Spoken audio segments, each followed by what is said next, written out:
calculate the point of the curve that satisfies the mean value theorem for f of x equals square root of x plus 4 on the closed interval from 0 to 5. So the mean value theorem says that if you have a continuous differentiable function on a closed interval, then there has to be a point on that interval whose the slope of whose tangent line is equal to the slope of the chord connecting the two endpoints.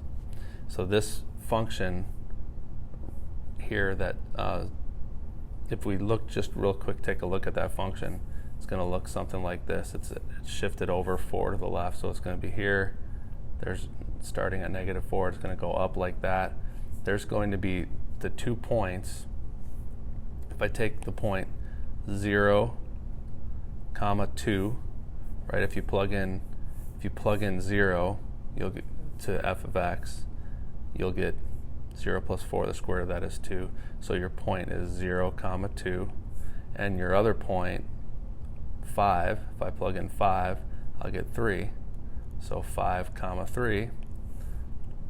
If you take the line between those 2 points, that chord, there has to be a point somewhere on the function, the blue function of square root of x plus 1, whose tangent line has the same slope as that line right there. That's what the mean value theorem says. So let's calculate, first of all, let's calculate what that slope is. Let's do that first. The slope is going to be f of 5 minus f of 0 all over 5 minus 0, which is 3 minus 2 all over 5, which is 1/5. So that's the slope. Now let's take the derivative, find the derivative of that line.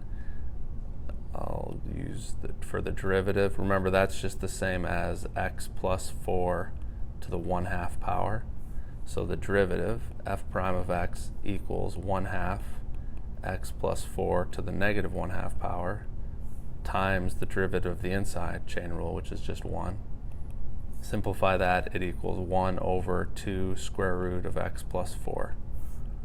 So there's your derivative of the f of x. So now let's set the slope equal to the derivative and find out what value of x has that same slope. So 1 over 2x plus 4 equals 1/5. Let's cross multiply. That will give us 5 equals 2 square root of x plus 4. I could do that because with proportions you can just cross multiply. You could have also just flipped both sides, same difference. So I have 5 halves equals the square root of x plus 4. And I have square both sides, 25 fourths equals x plus 4.